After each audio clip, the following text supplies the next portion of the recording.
welcome everyone to our first session of, session 0 gameplay time of Out of the Abyss.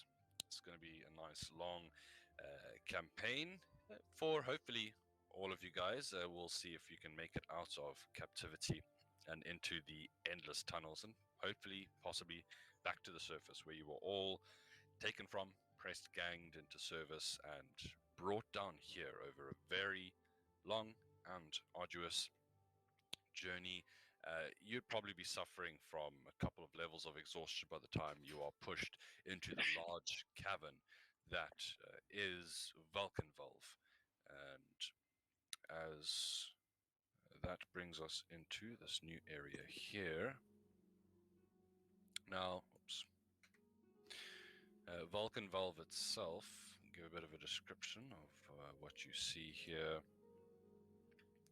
Drow outpost, and it's located high up in a cavern. And let me just punctuate this by adding that there's a waterfall nearby, so there's this constant sound in the background of just water pouring. Built about 100 feet above the rocky floor. As you kind of led into this room, you see that the outpost here consists of a series of small caves in a large cavern. And did I forget to put the party token down? Here we are. So can everyone, I know you see your tokens, which we will get into in a moment, but can you see the party token? Yes, with a good piece of dark vision. I also see the party pills Wiccan. Yeah. So let me just turn on Explorer mode and add some torches here, because they do have lights.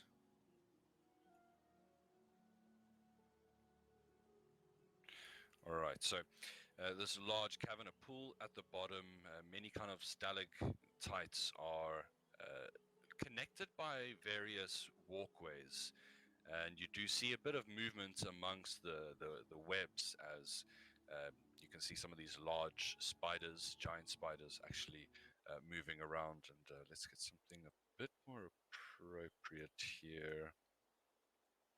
As you are forced into this place where, I mean, you don't really know where you are. You've been moving for about a couple of weeks now. You're brought all the way to the other end to where a lift is waiting on the ground.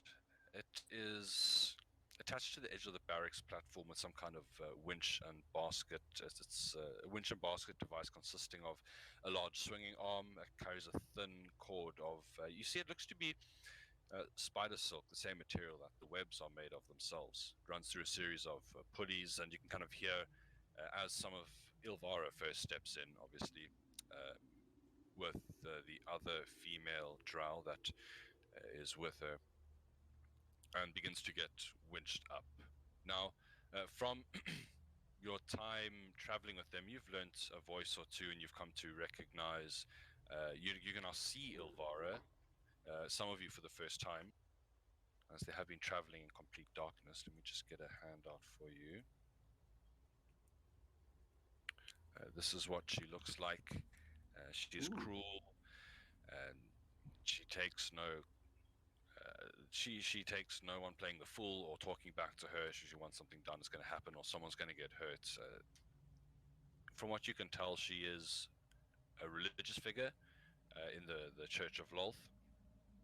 She has a couple of elite drow warriors, but there seems to be one that is always at her side, and that is a drow warrior by the name of Shur. I'll put that in chat for you, or caps, but yeah. And besides a couple of elite warriors, and also this kind of younger female drow that is always at Elvira's side, mostly just kind of drow warriors that are constantly rotating, scouting, and they're generally keeping an eye on the party. But you see them disappear up to the surface first before the lift is brought back down for the warriors, and eventually, bit by bit, you are carted up into the upper edge of this cavern. And you can see the creatures that are turning the mechanisms here, large hulking beasts. Some of you may have seen these creatures before. Let's see if they've got a handout for me. No, they don't. I'm just going to flash you the token. Nice. Yeah. Is it There's just not loading for me? Okay, I'm reloading game. Never mind, keep going. no problem. They are some of you. They're like hulking creatures. Some of you might recognize these as quaggoths. Typically quite vicious, and they're not really seen around civilized society. They're underdark denizens and typically servants of the Drow. Subservient, but you can see extremely bestial, pretty wicked-looking claws. They watch you as you come up, and you are escorted by some of the soldiers there as you emerge onto the walkway that would be up here. Now you can see the stalagmites, stalactites, sorry, that all have doors bored into them, and you are led. There's a couple of doors as well in the cave walls itself. You are led past the waterfall as the increase in noise. You walk over the nettings and the webbings, and you are led through one of the outposts. And as you kind of pass through the building, you can see everyone looking around, scared, open, wide-eyed at least. You're led through a guard tower where inside there is two Drow and one of these elite warrior that are on guard duty. You can see a couple of windows that allows them to watch out onto the cavern. But there's a basic furnishings, so a good table, 3 smaller chairs, side table, etc. You're led directly through, kind of the guards nodding to each other. You lot, eh? You can hear this in Elvish. And one of the front guards replies, yes, hopefully we can get them on the way to Menzo Baranzan soon. It's getting pretty full back there. As he walks off, we'll keep an eye on them. And pulls back the gate here. Let's get to exactly what you see. You are brought to the slave pen, effectively. It's kept locked, but he unlocks it as you arrive. And as you are escorted, single file setting up the group and keeping a close eye on all of you, you are funneled all into this room where you now find your characters. And those of you with magic, you can feel this kind of dull edge as you are cut off from the source of your powers while inside this cave. Those of you that are religious figures, you feel your connection to your god in a similar manner fade away. And you are not the only ones in here. There's a variety of slaves that are already here. Now, 2 figures that were brought in with you that you would have had a chance to speak to, and we can definitely, retroactively have any conversations you'd like. But Eldith, as far as you got a name, Eldith, she's a shield dwarf who scouts for the was scouting near the surface, and Ront, an orc, who hasn't really, he's been fairly aggressive and hasn't really wanted to speak much, but you now see a host of other strange characters that are standing up along the wall, kind of looking downcast, scurrying to the back as you are all led in here. Oh, sorry, that guy is not there yet. And you see a strange figure. Just to briefly summarize the creatures here, a Darrow, a bit of a less popular race of the Underdark, of the above ground world. They're rarely ever seen out of the Underdark. They have, we'll see what you guys know of them in the future. As for your other companions you see here, Quaggoth, the ones that you saw pulling the lift, a creature like that, except this one dressed very finely, not hulking like a brute, standing upright, hands clasped, in fact, at his stomach. You can see a Drow in the corner that's kind of got his hands in his head. Looks to be experiencing, looks like he's got a pained expression on his face. And then for the last 2, there's a Swerf Neblin, that's watching you all very interested, introducing himself immediately as Jim Jar as you enter and the Drow turn away. And the last figure that stays to the back, a myconid, some kind of strange fungus-like creature that moves around and you're not really sure what benefits he offers them. But as you're pushed in with all these strange creatures, and you could turn around and look at each other for the first time as well, the 6 of you, well, the 8 of you, although Aldith and Ront haven't been very forthcoming with conversation, the 6 of you have had some conversation at this point and at least introduced yourselves to each other. But just for clarity's sake, now that you're in a well-lit environment, let's start with some just simple character introductions. Bork, as everyone kind of turns around to look at the others they've been traveling with, what do they see when they look at you? He's pretty generic bugbear, as in looking Okay. wise. Um, he's pretty tall though. He's 7 foot 8. Whoa. Uh, he's is the main difference from the generic bugbear is he's not more of the buff bugbear. He's more on the scrawny side, but lighter on his feet. Fair enough. And have you had much experience in the Underdark? No, this would probably be the first time ever.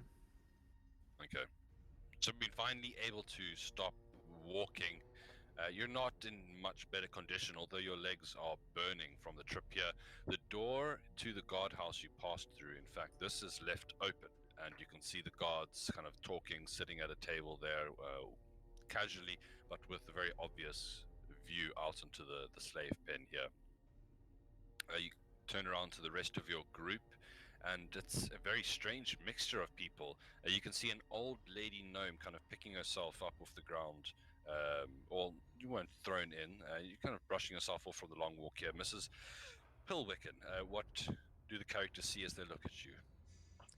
Well, they see just this old lady gnome, and she's got this gentle expression on her face, and you can tell she's in pain, but she's trying to carry herself with dignity, and she's dressed in the rough spun wool that's common to her people, and it's this has been very tough on her ankles, this walk for weeks, and they're a little swollen, but she's trying to be cheerful because she knows that a friendly attitude and it can really help boost morale. And what better time for a morale boost than when we've all been captured and thrown in a slave pit far underground? Fair enough. And it speaks to the strength of your character that you haven't simply been discarded to the wayside on the trip here, unable to continue. It was a harrowing journey for the youngest and fittest of people. So there's definitely, more than meets the eye of Mrs. Bill Wicken. Now, with the waterfall flowing in the background, it does give this kind of constant background hum, um, which kind of masks the smaller sounds, so at least all your conversations don't kind of echo out into the walkway. Every now and again, you do see a Drow guard move down the steps and appear coming from. Wait, can you guys see that? Because it's dynamic lighting. It's Nope, just everything past the gate. yeah. is I'm going to blocked. delete the gates and yeah, just use your mind's eye. The gate is still there, but it's crisscrossed, so you normally would be able to see through it. You see a Drow appear, kind of check up on you, and kind of move back. He came from somewhere to the north there, out of sight. Now, Mrs. Pillswicken, as you look around, there's a strange group of Pillswicken. There's a strange group of people here, and would you say? I mean, you've said you're a family woman, right? You're kind of the head of a family, or you were. That's right. So, I mean, people here are fairly scared. You can kind of taste the tense atmosphere. It tastes like an acrid, bitter on the end of your tongue. Makes you almost want to spit it out. But you do see a figure in the corner that is looking. I mean, if a myconid could look scared, at all the new people moving around, this creature here, whatever it is, it's got two legs and it's kind of like a mushroom-like creature without facial expressions. It's like pushing itself into the wall, trying to stay out of sight as much as possible. Miss Pilwicken is going to walk over to it, say, "Oh, hello, friend. I see you're in the same sticky situation that the rest of us are. What's your name?" The creature, it started to kind of struggle a bit more, squeezing into this little alcove in the wall, and as your voice comes across this kind of a soothing tone, it stops and turns towards you, and you see it kind of shake itself a little bit. And there's kind of a slight flicker in the air. It's even hard to detect, but you notice tiny little spores kind of sifting through the air, flitting, jumping around on the currents. And some of them land on your skin. You hear a voice into your mind, in fact. Greetings. You've been captured too. I'm Stool. It's a pleasure to meet you. "Oh, well, hello, Stool. Yes, we've all been captured. You seem like a real fun guy." I don't really know what that means, but I'm far away from home at the moment. He kind of looks around. Well, you see him look around the room. Everyone here is so scared, and the men are so violent. And he starts to like crawl back into the alcove a little bit. I mean, if you had to put an age to it, you would say he sounds quite young. "Well, this is how terrible. You separated from all your friends and family. Well, as long as we're here, I think it's best we stick together. There's strength and determination in numbers, I always say." He begins to. He agrees with you, and now that he's kind of maybe found someone that is seems to be nice, at least for the time being. He goes on to describe a little bit in so much kind of energetic explosion of conversation that you even maybe need to tell him to calm down a little bit. And he speaks of a place called the Neverlight Grove, a place where he came from, a place of, well, he'll describe it to you and kind of paint a picture in your mind's eye. I will, however, give you the handout. Ooh. Well, that just sounds beautiful. Maybe you can take me there someday. I would love to. You'd really like it there. I think everyone is really friendly, and there was talk of a wedding soon. There's great ceremony behind that. Oh, well, I do love a party, I have to say. Yeah. So Nathan, can anybody else hear what this? everyone else, you guys are just seeing her like stare at this creature. That's what I thought. I'm just Yeah. giving old If- Frank a side eye and make the universal sign for crazy as I twirl a finger right next to my head. Yeah. The rapport spores would only be a little proximity based. So if no one was nearby, it would have just been her. Rengo, Blurk. I think she's gone mad. Mhm. You can hear a creature with like a like a sound as you see light catch off a golden coin that very quickly is snatched out of the air. Their name is Jimjar, and this is how he communicates. You get used to it. He's a weird fellow. What do you mean with this? Points up to his head, kind of taps on his forehead. He speaks with the mind. Once you get he like wiggles his fingers, his spores on you. Pretty easy to converse. Right, I take 2 steps back. And he takes a step forward as he kind of looks up at you, old Frank. I know you already gave us a description, but if you'll just give us another kind of What does old Frank look like? Yeah, my name's Old Frank. Most people just call me Frank. I'm an older gentleman. Come from the Deadmire. It's up north. You probably haven't heard of it. A lot of undead, a lot of swamps, more of a bayou, really. I'm an entertainer, a negotiator. I have a lot of talents and skills. Been brought here against my will. My partner here, Potion Swirl, of course. And upon greeting Jim Jaw, I've kind of figured that he might have some information around here. So greetings, Jim Jaw. I'm old Frank. Pleasure to make your acquaintance. He sticks out his hand, shakes your hand. And are you a betting man, old Frank? How do you think I lost this eye?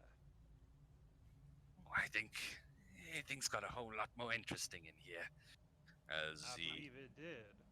it's like I pull rolling him in the gold coin closer. along his knuckles. Yes? The only way we're gonna survive is by dividing the weak from the strong. Don't you think, Jim Jaw? He looks for a moment, looking you up and down. Um, it's true, some of these wouldn't last more than a day. Less in the Underdark, not even escape. Hmm.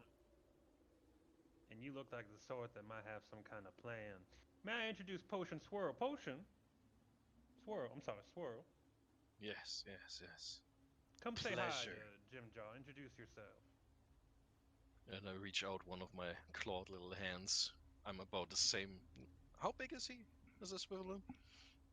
As Fifth Neblin, a couple of feet, um, 3 feet roughly.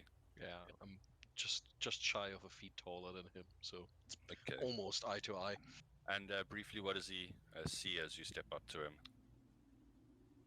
Well, he sees a potion swirl, aka Swirl, the Kenku, who is just shy of 4 feet.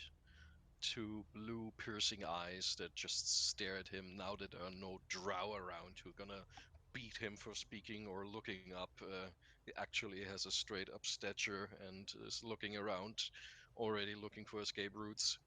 Um, his travels in the Underdark didn't help his skin or feather complexion. It's basically just a mess now. And he was wearing open toe boots at some point, which are basically walked off right to the ankles. So yeah, his clothing is just messed up by now. Nice. Well, he shakes your hand nonetheless. Well, the more the merrier. Welcome to home. He gestures around the cave. You have a very different thinking about home as I. You do what you can with what you are dealt, and it's not going to be permanent. I think we are expecting any day now to make the trek to Menzo Baranzan. That is where we will be sold. Is that something that you're looking forward to, Mr. Jim Jaw? He shrugs.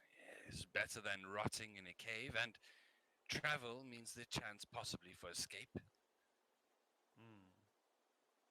Hold that thought. That's it.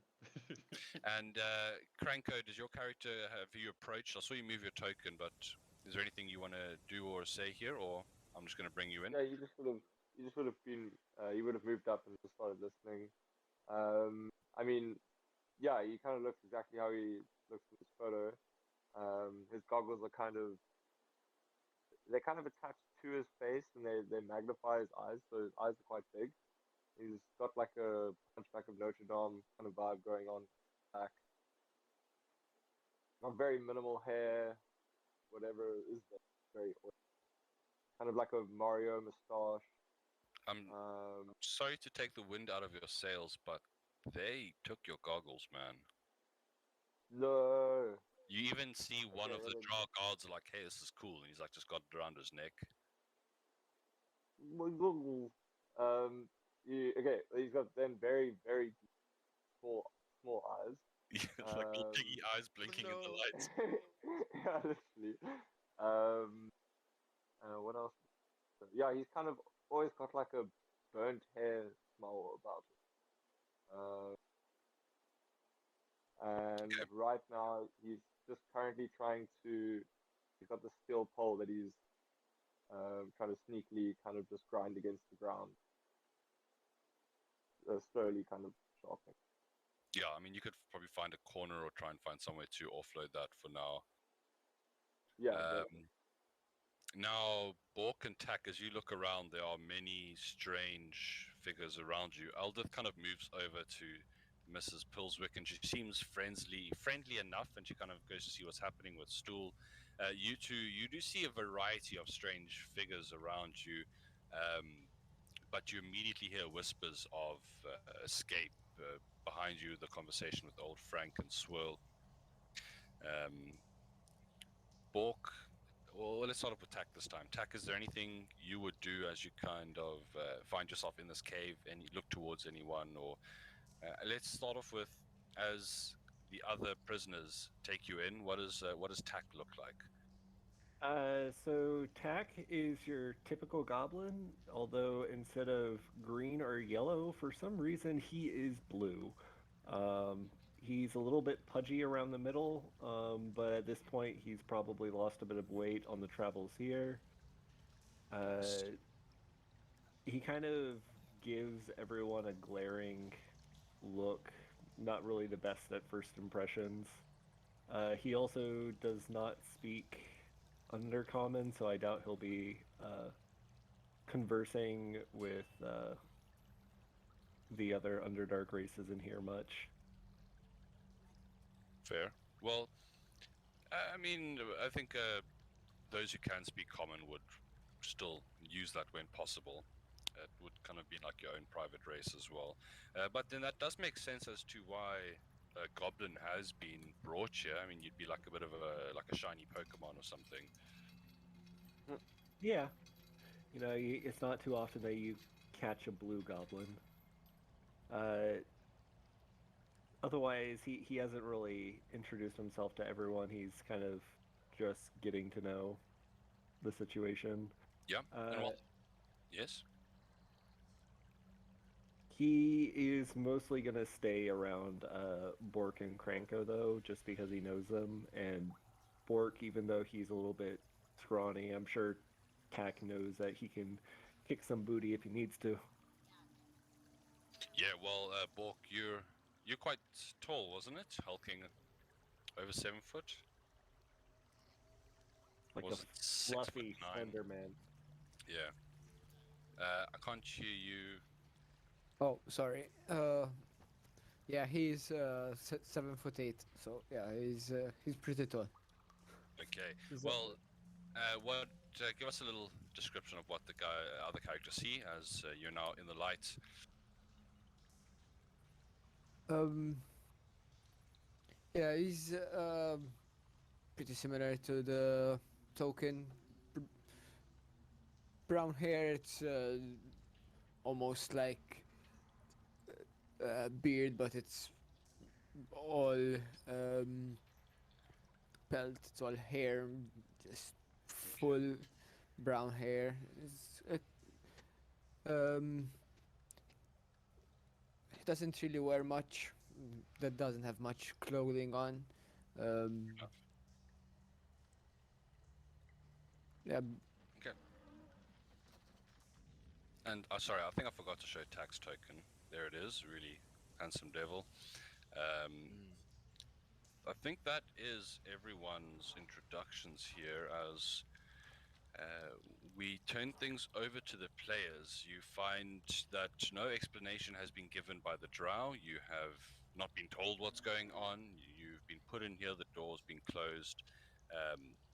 Any kind of requests you've had for conversation have been met with stony silence, or just if you make too much noise, simply a poison crossbow bolt to the chest, and you're knocked out. But over to you guys as you look around.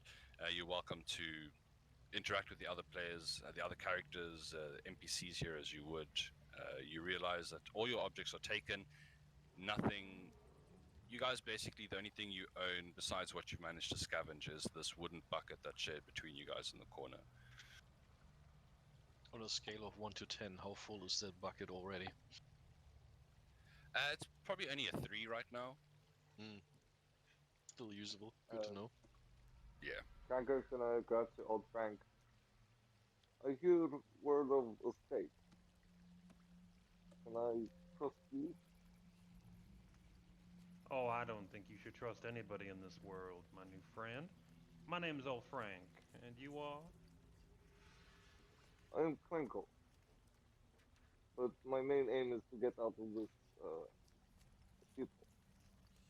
Hmm. Well, I would say that your best bet is Jim Jaw over there. He seems to have some ideas. Unless you plan to lick the boots of Mistress Elvara for the rest of your life.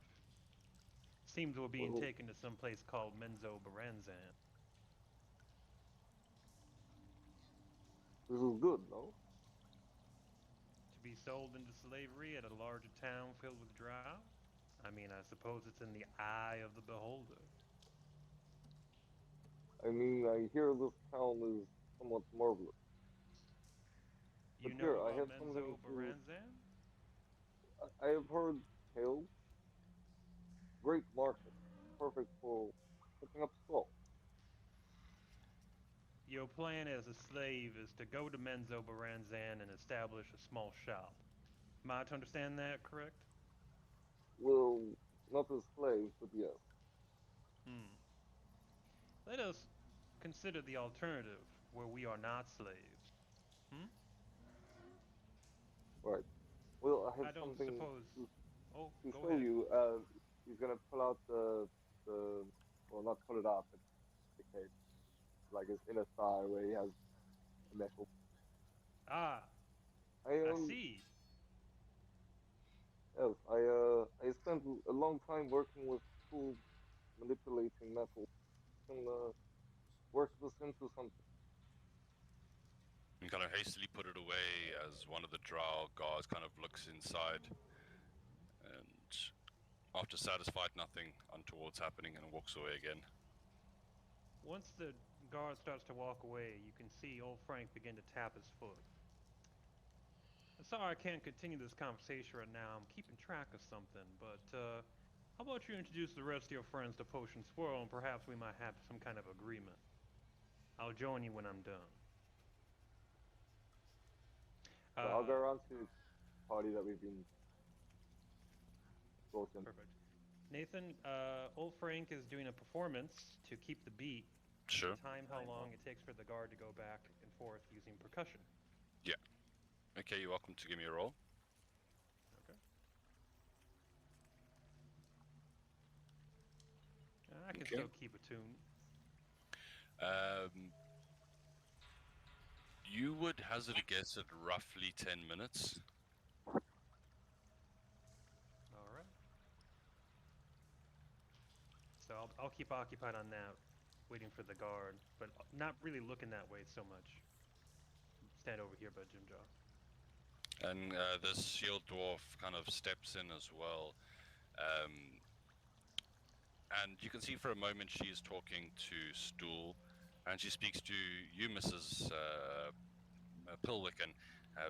And may I ask where you are from? And you realize that you're trying to, like, for a moment guess what language she's speaking, but you realize you're understanding it, and then you realize she didn't even move her mouth, and she has kind of joined into the telepathic conversation now. That was strange. It was more natural than talking. Was that you? And you hear Stool kind of give this kind of mental nod. Interesting. But she looks back towards you, Miss Pulwick, and so you brought from the surface? Oh yes, I'm from the village of Streamside. I'm sure you haven't heard of it. There's not much left of it these days. I've been living in the dark with the moles for some time now. With moles?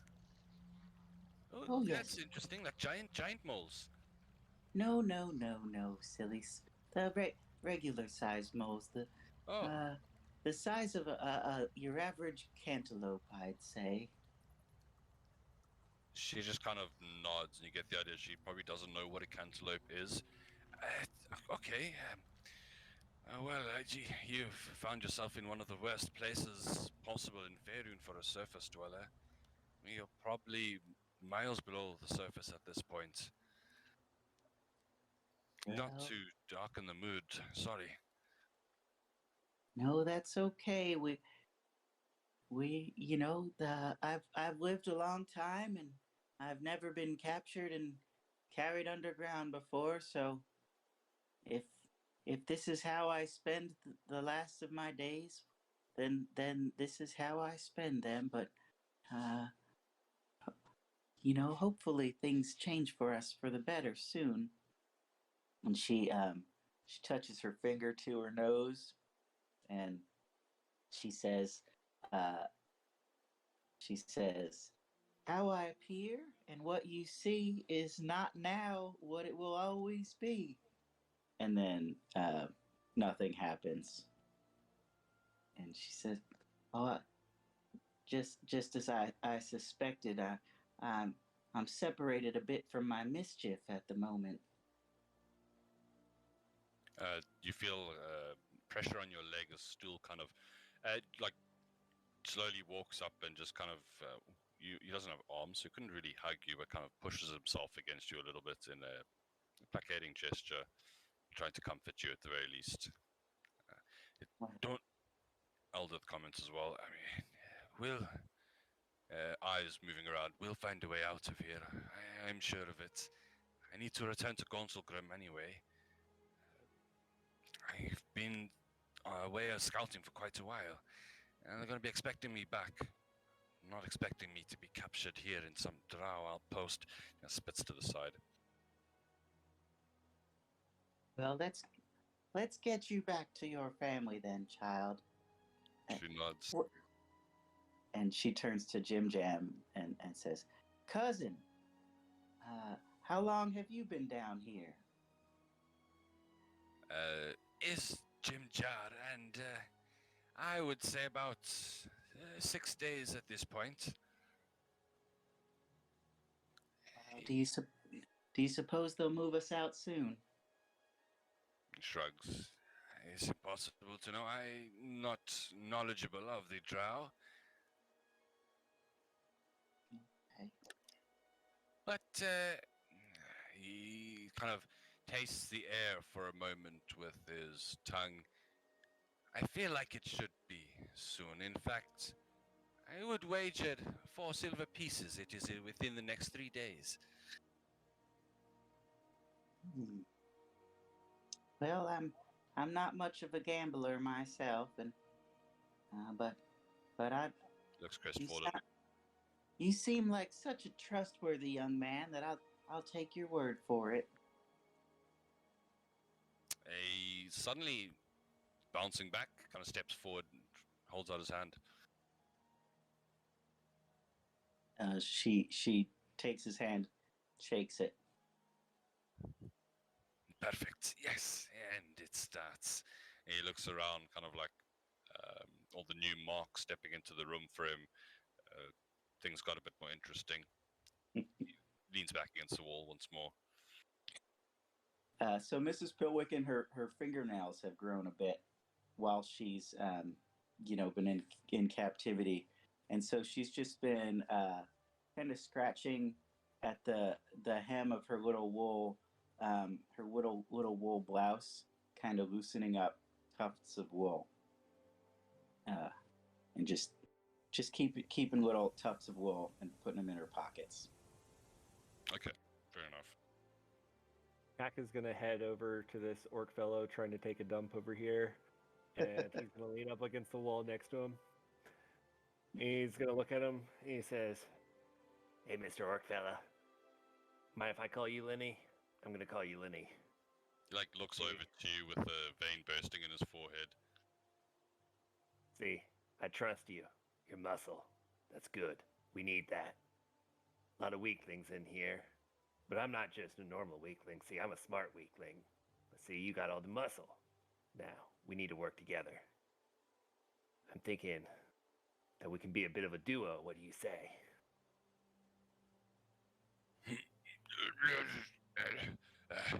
And you're just like, and he looks over towards you, sizing you up. I'd say, at the very least, give me a persuasion roll. I'm gonna And like massage his shoulders while he's like pooping. Try to Oh no! help him get it out. I'm My just God. looking towards the gate, just away from that awkwardness and shuffling further and further. a very firm hand takes you pretty much instantaneously around the throat and like moves you very purposefully away from him with a bit of a squeeze as he lets go. Ront has killed for less. Let Ront finish business. As he kind of turns away from you, I'll But- let you finish. I'll let you finish. which doesn't Trying take to long. say, I'm here to help you when you need it.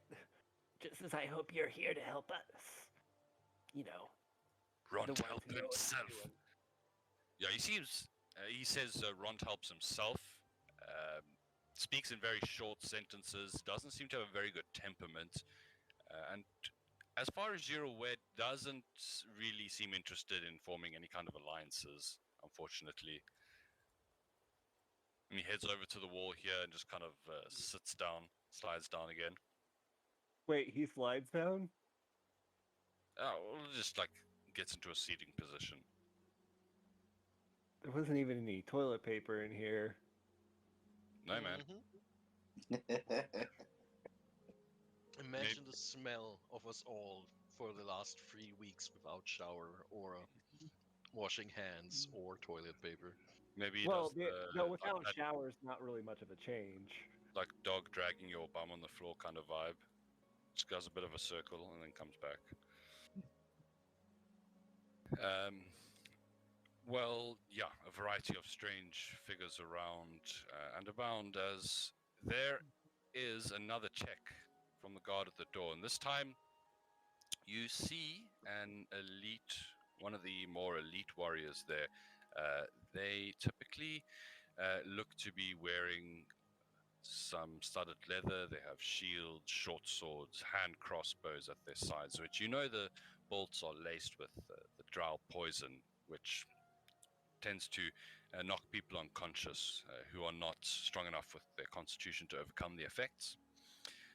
And this is a Drow that you have, in fact, you've seen before, as it was one that traveled with you as one of the hunting party, and is easy to recognize because he's got this disfigurement. There's this like deep cut into one side of his cheek that has healed very badly, and you can see it was probably a longer single strike as the blow extends into the right arm. The shoulder moves strangely, and the arm is kind of turned at a weird angle, as if he's recovered from some kind of serious injury, but it has left him maimed. And you can imagine, as a warrior, it poses him all kinds of problems. But regardless, looks down at you with all the typical hate and what would the right word be? He's much better than you at being a drow, and briefly pushes some meals into the area here. Not very much, but kind of this gruel slop, just enough to survive. You see everyone kind of hurriedly move forward and grab theirs and retreat. Lovely feeding time. I'm gonna go for them and grab 2 bowls, one for me and Frank. I'll shuffle over to him because he's probably still busy tapping his foot. Can, Oh, Swirl, you're too when kind. Franco's done, can you try and hide the bowl? Tack is going to rush over and grab 2 bowls. But he's going to try to like quickly like pour some more into one bowl so that one bowl has like a lot more in it. And then he's going to go over to Ront, and he's gonna take his bowl that has a lot of extra in it. He's like, "Here, Ront, I brought you some gruel here, and you can have some of mine too." And he's gonna pour some of his extra out into Ront. So, are you're doing it so that you're giving him some of yours effectively? Am I Yeah. misunderstanding this? There's no trickery involved, right? Well, I'm going over to the front door. I'm pouring out Ront's bowl into mine, and then I'm going over to Ront and I'm giving him his bowl, which has less in it, and then I'm pouring out some of mine Aha. into it to try to make it look like Yeah. I'm like respecting him and giving him extras. So, give me a deception or a sleight of hand.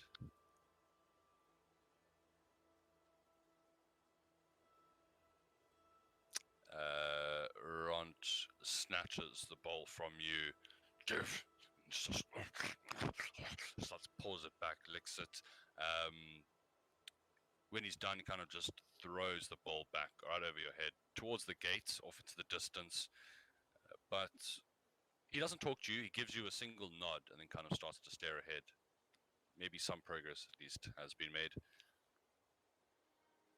He's gonna stare at Ront and he's gonna whisper to him. He's like, "I don't think we're gonna be here forever, but should the time come where I think it's the right time for us to escape, and I want you to escape with us, obviously, I'm gonna pull on my ear like this, and that means that we gotta beat them up.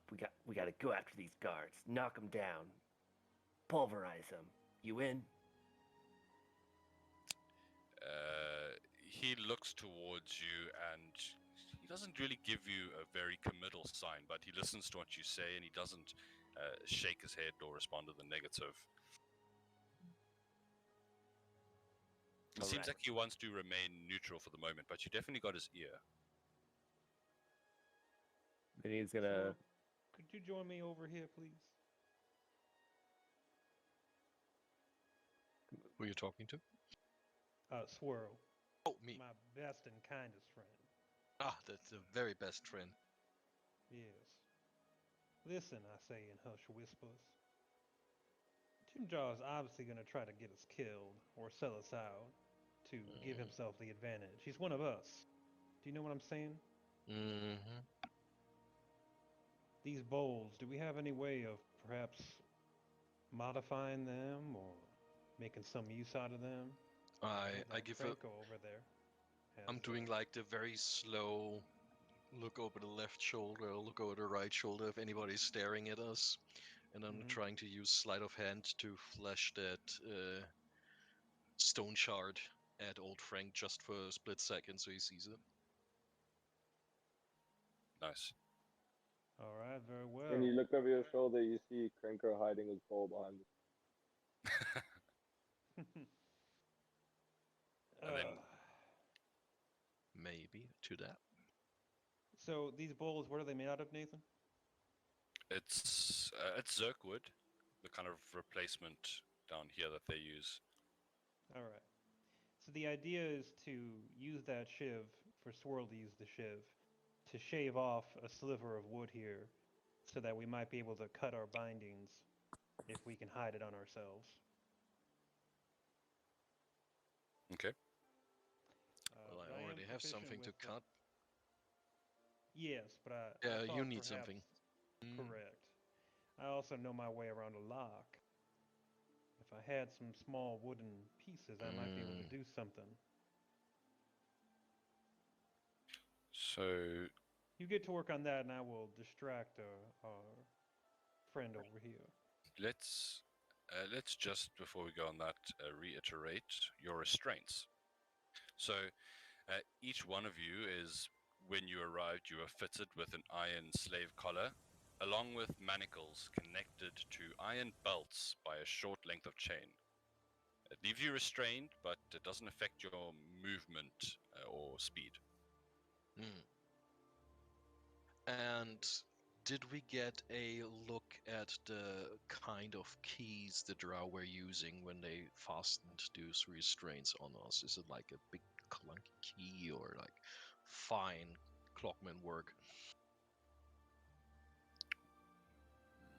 That is a good question. And would they have been paranoid enough to hide that from you? I think they would feel pretty superior. You would see that it looks pretty. It's not like a huge iron key, but the material that the locks and the restraints and everything is made of, it looks quite well made. But it's a regular size key.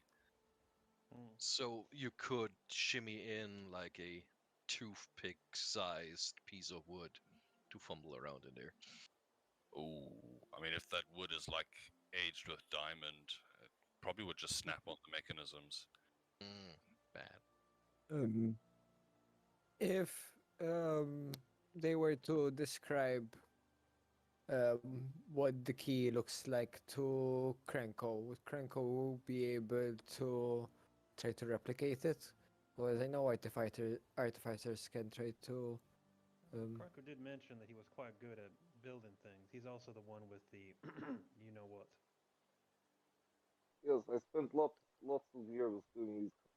I could definitely get up. Might just take a little time. And, maybe a bit noisy. Yeah, and you don't have tools or anything really. You have it. Yeah, You have a bit of. literally, You like have a bit of scrape it on the. metal. Yeah, I was thinking of literally like scraping it to like how you would almost like sharpen a pencil, and then just like break off that end piece. It would Alright. take a long time to make one little pick. I only need a sliver. Possible. Swirl, you work Yeah. with Kronko. I'll spend some time with Borg. Perhaps we make a wall of body. I will Something. not approach Kranko while he's sitting on the throne. I will wait for him to finish. Borg, I've talked around to some different individuals here. Kronko seems like he's capable. The large orc to our south here also seems quite strong. Potion Swirl is completely reliable in every situation, and I myself bring many different skills to the table. Borg, what do you bring to the table?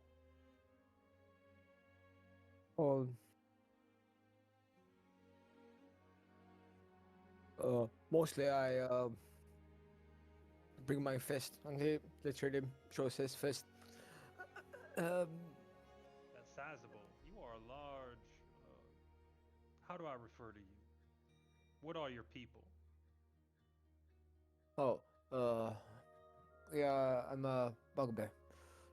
You are a large bugbear. Yeah, it's So genetic, if something were unfortunately. to happen and I don't know, some kind of combat were to occur, you feel like you would be able to carry yourself pretty well, Borg. I would like to believe so, yes. Well, that's all I need to hear. There's just one missing piece here. The mushroom people to the north, the shortest. I don't enjoy them so much. But could you perhaps persuade them to join our cause?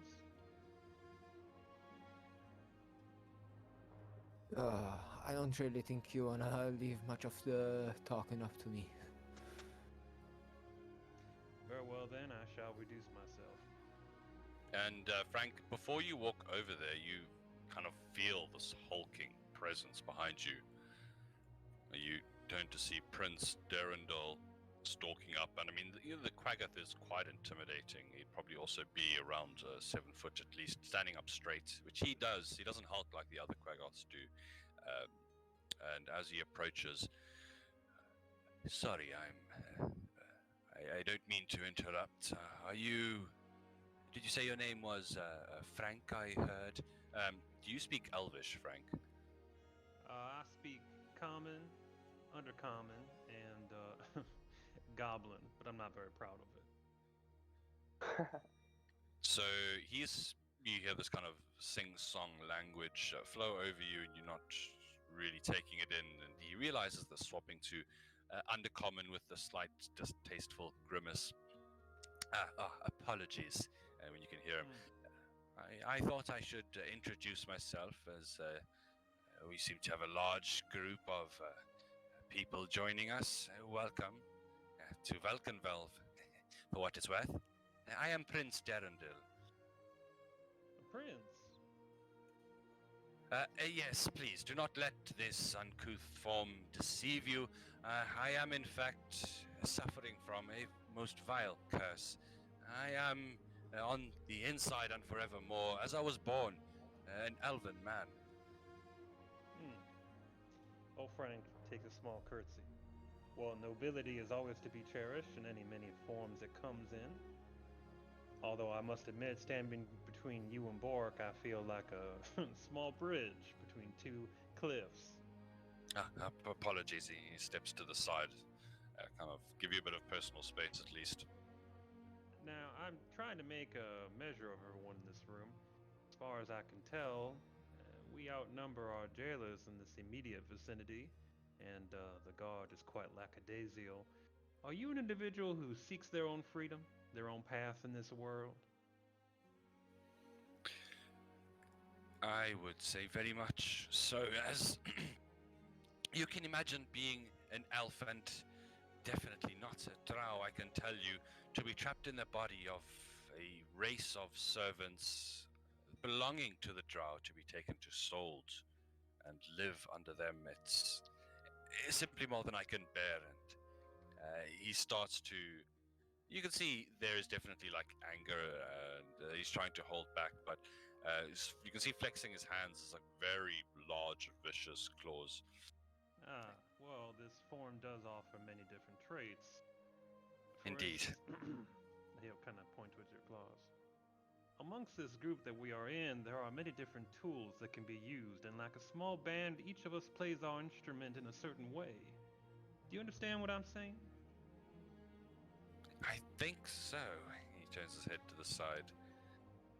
Well, I have been here about 4 days now, doing mundane tasks that I'm sure you will become all too familiar with as the days go by. And from my calculations, I think they are roughly, now that Mr. Silvara has returned, he just kind of stops and turns to the side, looking at the wall, very like strangely, just breaks off mid-sentence and acts like he's not talking to you. You kind of turn to the side to look, and one of the drow has come again and is like checking in. 10 minutes break. He moves off again. Derendil turns back. I believe we have about 20 drow stationed here at the outpost, including Mr. Silvara and her favored. Yes, sure, is it? Always on your side. It seems to have changed. It was Jolan when we left, but now I see he is wounded. Looks like he has been replaced by a younger model. He grimaces. Yes, the wounded guard and the wounded pride. The two often go hand in hand, I find. Quite. Useful? I would hate to say that I cherish seeing this, but it does bring a certain amount of joy. He was one of those who laughed hardest when I told them I was not actually a Quaggoth. They planned on putting me in a cage with the other Quaggoths. His eyes kind of open wide in fright. Can you imagine? I would have been torn apart. Well, of all the people I've met so far, you are the most impressive, and I mean that sincerely. Gives a little Tell me, curtsy. where they put us to work before we are to head to Menzo Baranzan? We are not told anything. You will just be worked all day. Surprised we haven't been taken out already. Yes, well, if action should occur, quisendo, my violent friend. Quisendo.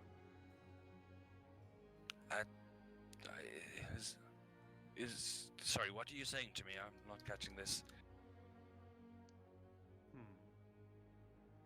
There's a boat in the water when it's low tide. When the high tide comes, what happens to the boat? It rises? Exactly. I will see you when the tide comes, my friend. He nods to you. Maybe not fully still understanding it, but as you step away, he goes back to kind of where he was between Ront and the strange figure keeping to himself. I will step back from the RP to allow others some actions. Sure. Sorry, guys. It's the bard face character. All so good. I'm just doing as much as I can. Yeah, I mean, you see that after a while, there are a couple of drow that rock up and start pulling people from the group here and setting them to work. Let's just get some. Before that happens, I would Yes. like to give Cranko my little shiv with a sleight of hand, trying to make not any one of the other people or NPCs see. Tack probably sees this because he's right next to it. Sure. Give him some instructions on how the key was looking with my extended Kenku knowledge of duplication. And just leave him with that. And an extra bowl to cut around and play with. Because I don't want to be seen with anything that's, costs me my head and then I just wander off. Well, I mean, they come back for the bowls and they're one short. Oh yeah. You can see one of the drow kind of step forward. I believe I left it here when I was on the ship. It's somewhere around Diogo Fish's box. It's Yeah. not bad. You can see in the background, as soon as he had to enter into the cage, one of the elite warriors started moving forward. But he kind of goes back to the guardhouse and goes to. Yeah? Do the guards have any like key rings on them? Like obvious jailer key rings? No. Ah. So how are Did we they see how they locking the opened the door? gate? Yeah. Yeah, he has a key on his person. Okay. It looks to be, you'd probably guess more at like around his neck. He kind of tucks it away out of sight. Okay. But after all the bowls are taken, there's a little bit of time given before they come back to collect for the day's work.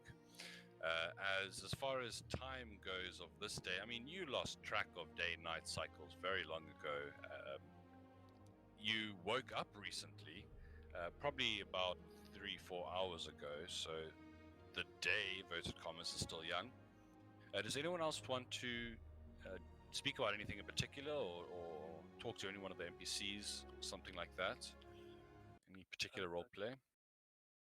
I guess Tack will go up to this Eldeth character and he'll like lean up against the wall. He goes, "So, a lot of shady characters in here." And then he looks over at her. She looks down at you. No offense, I'd say you're one of them. No, you can trust me. In fact, you look like you're probably the only one in here I can trust. My name's Tack, by the way. She pauses for a moment and then, I am Eldith. Eldeth. Yes, That's Eldith. That's a pretty name. She kind of looks sideways at you. Got a smooth talker, eh? What's your story, Tack? Me? Well, I was just trying to live an honest life on the land before I was captured by the Drow and brought here against my will. Sounds about right.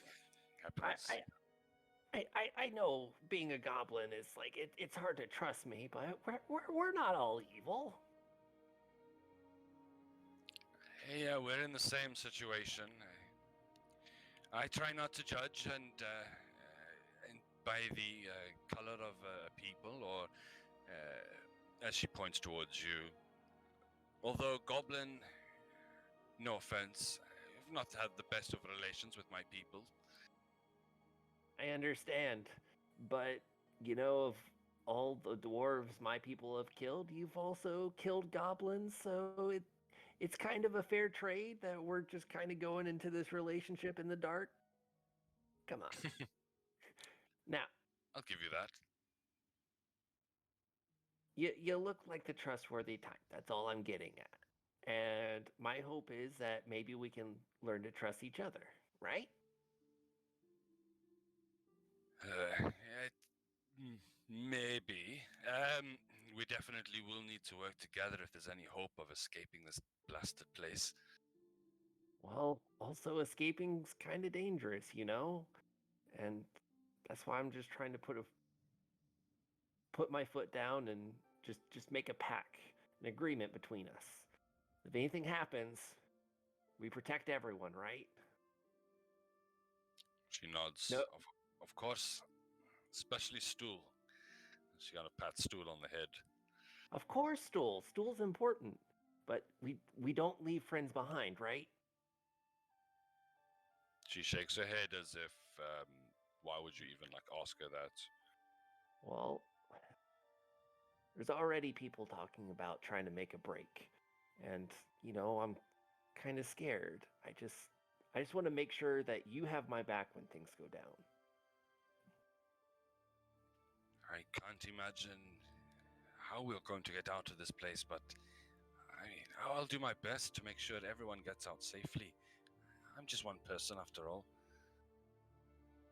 I know that. I'm just trying to make sure that if I'm willing to put my life down for you, you're going to do the same for us. We're companions now. She nods with a bit of hesitance. Oh, by the way, Tak is talking completely out of his ass. He's trying to get her to be on his side if things go wrong. He's totally going to book it. Yeah, I get that, but yeah, she seems to be you see, she's probably the kind of person that you'd most likely use in this kind of ruse. She seems to be fairly self-sacrificing, looking to protect others.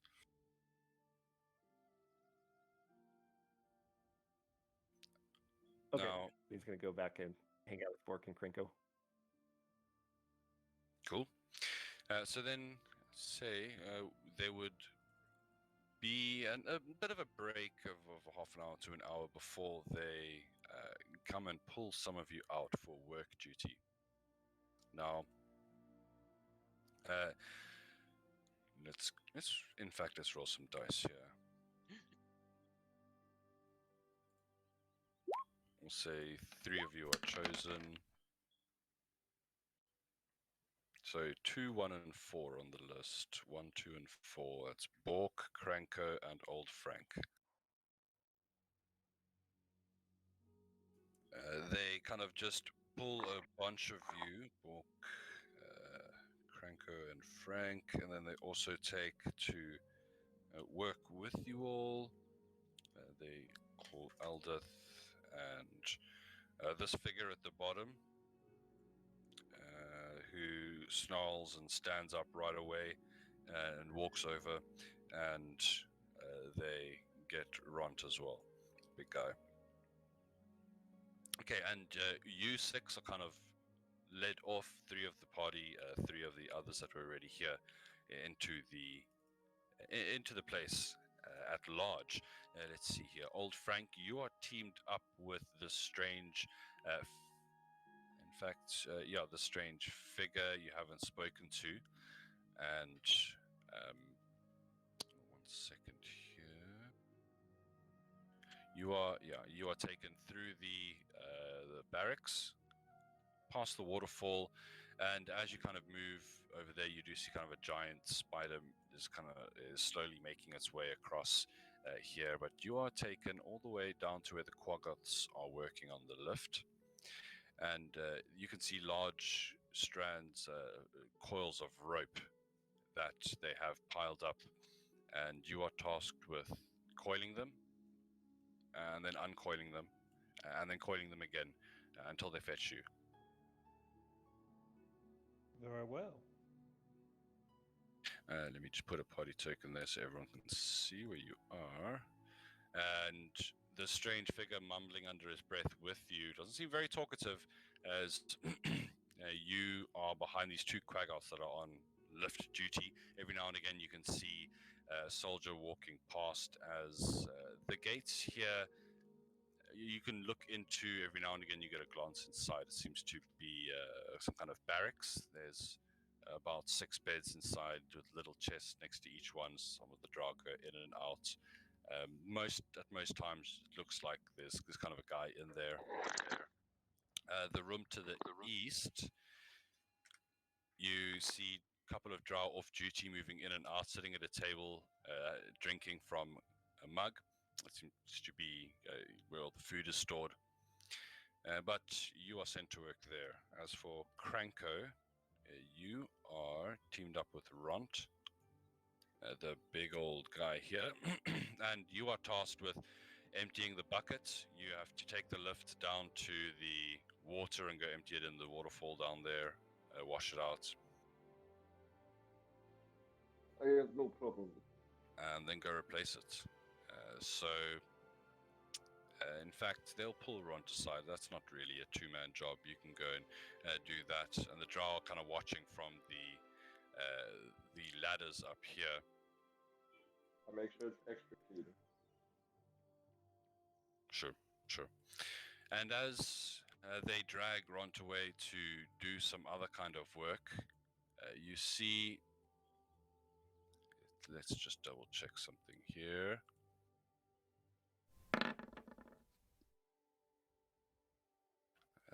Put some more party tokens down so everyone can see as well. There's a bit of loud noises, heated conversation as Ront seems to be talking back to the Drow up here. Then there is this large, the sound of a short sword being unsheathed, the sound of Ront roaring, and you hear many like as he is loaded with crossbow bolts, and it's not too long before an unconscious Ront is dragged back into the cell and just unceremoniously dropped near the door. And they go on their way. He is not part of this. Bork as well, you have been chosen and you are teamed with Eldith, the dwarf, as you are led through the Vulcan Valve to be taken here. All the way to the kind of dining area, as your job is to basically just clean up, sweep, scrub the tables, etc. The work, you're watched over by a Drow that's moving around the area here, that's checking in every now and again. But if there's anything you can think of that you want to try and do during your shift, you see that generally they do kind of pat you down afterwards, but there's always a chance of you slipping something under your sleeve. While you are working, Bork, Eldith begins to strike up a conversation with you. So, never really spoken to a bugbear before. What can I call you? Name is Bork. Well, I'm sorry that you're here, Bork, for what it's worth. You... It's not something I would like to be in again. Sooner we can get out, the sooner the better. Got any family waiting for you? Not really. She nods. Oh, well, I need to get back to my settlement. They're waiting for news. Nothing too important, but there is some strange goings on in the Underdark these days, until I got captured by the Drow. Hopefully we'll be able to get out of here soon. She looks around.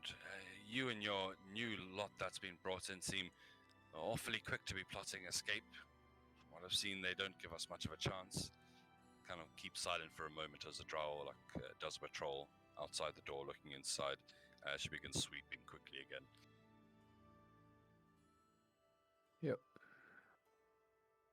Now, Frank, the strange figure doesn't seem very interested in talking as you get kind of lost in this mundane task of they bring the ropes out.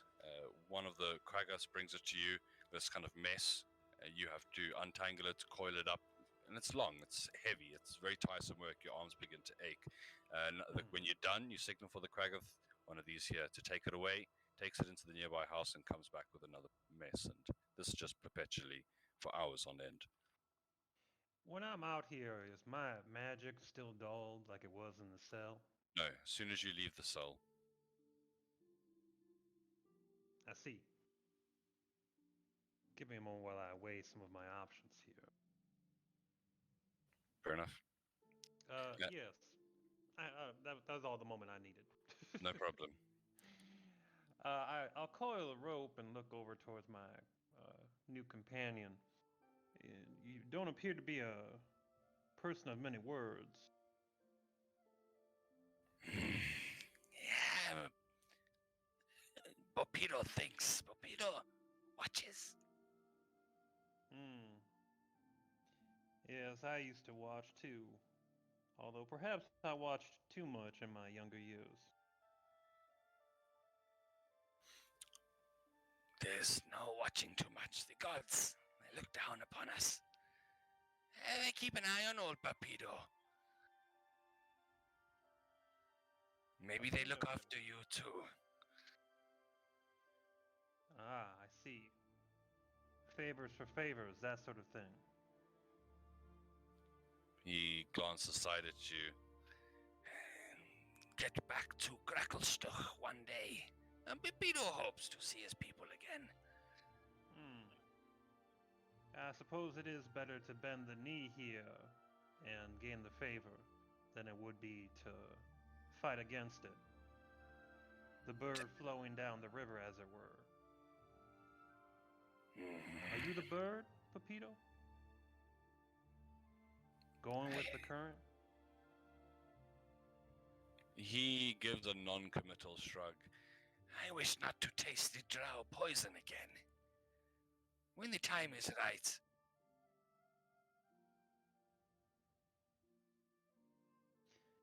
I see.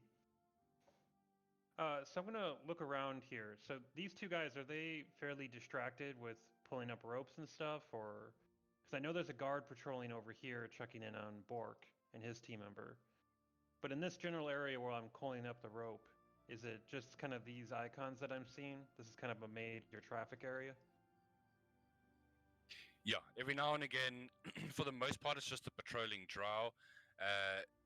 There's at one point Mistress Alvara steps out with this younger lady that follows her around, and they get some food from inside, sitting at one of the tables. And while one of the drow fetches food for them, and then they kind of head back to this main stalagmite tight. But for a couple of moments, every now and again, it's just the Quaggoths around you. All right.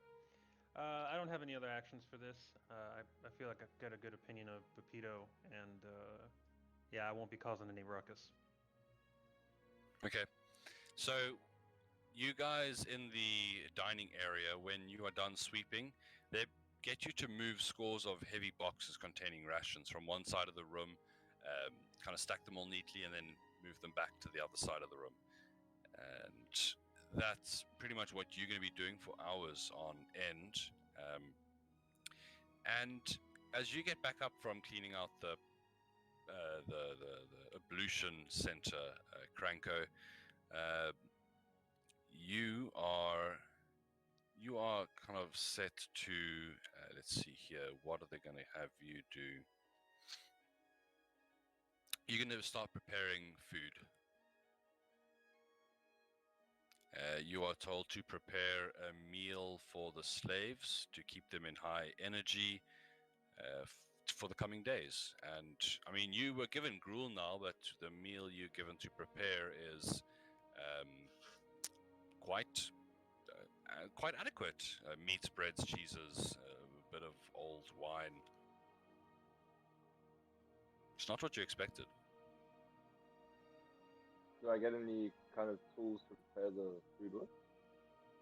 Excuse me? Do I get any tools to prepare the food with? Yes, someone overwatches you, watches over you. You do get a knife to chop things and utensils, etc.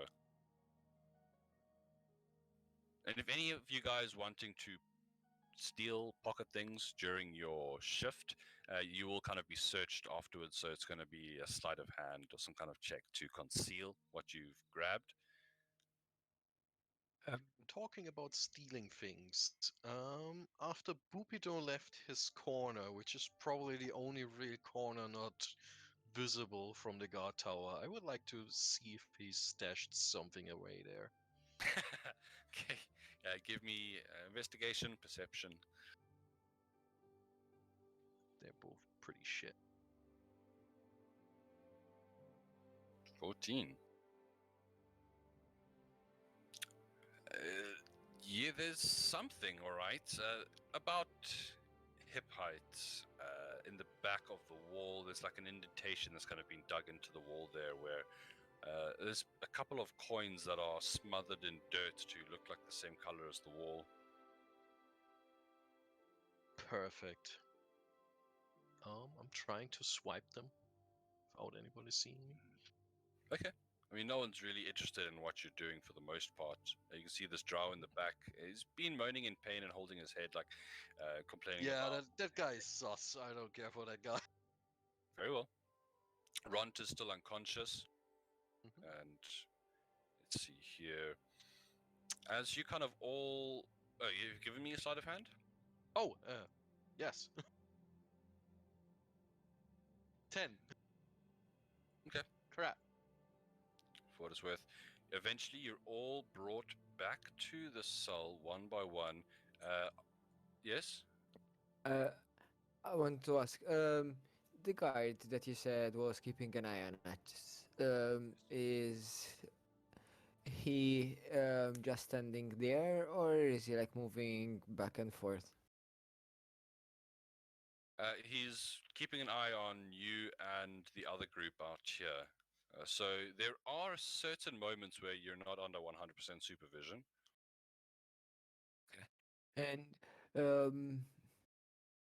besides provisions, is there anything else inside this room? There's tables, cabinets. It's like the mess hall, basically. There's barrels, boxes of stores. You like utensils, knives and forks, cups and plates, things like that. Okay.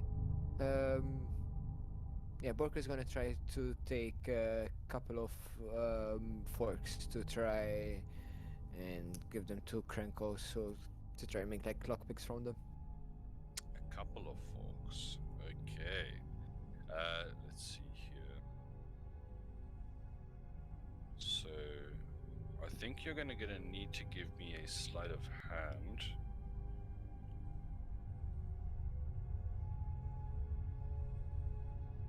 Okay. Managed to get 3 iron forks. And it is very close.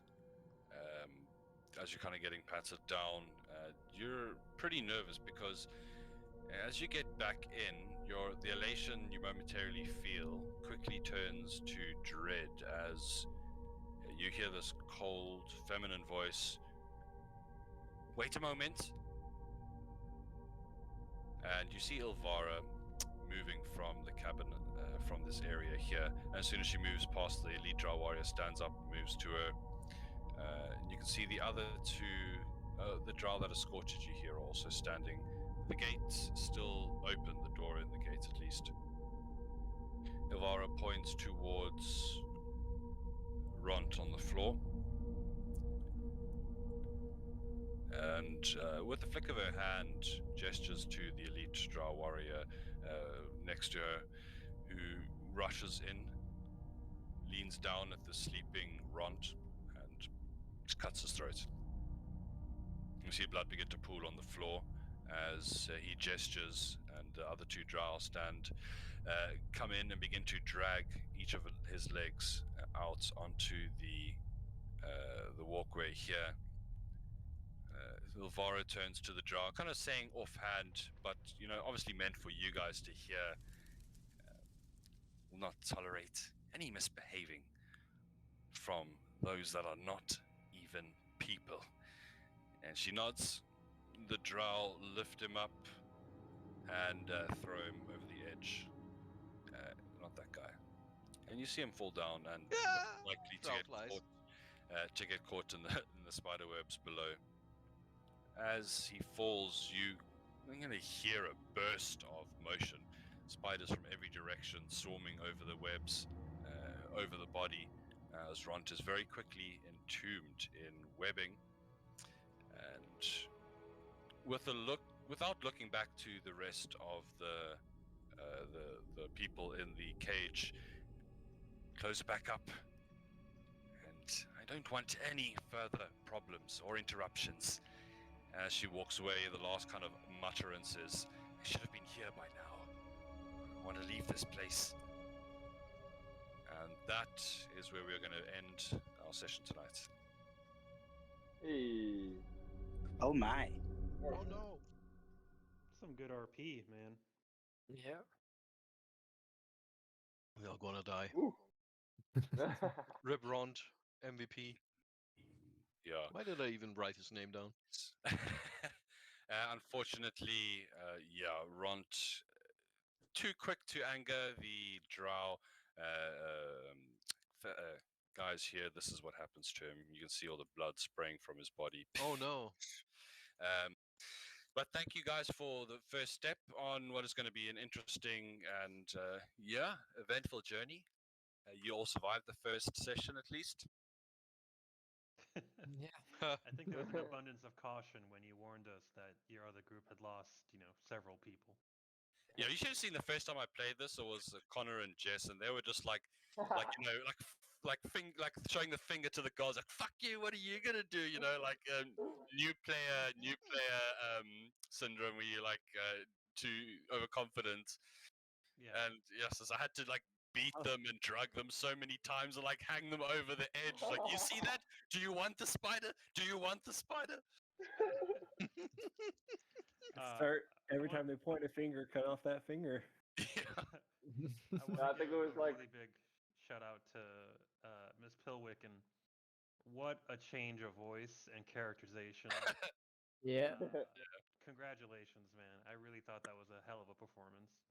You went Oh, from why- little. Why, thank You you. went, you went from little tough lady to little frail lady. I kind of got a hint of Miss Tree- Doubtfire. no, I was gonna say Tree Pants. What's the name? That's strange. Tree Trunks from Minotaur. Happy Yeah, Tree Pants? Jeez, that's a whole nother direction. Jesus. Yeah. No, I My got Mr. apple Rogers pie. and Mrs. Yeah, Doubtfire. totally. Yeah. This is where it's gonna turn to Happy Tree Friends.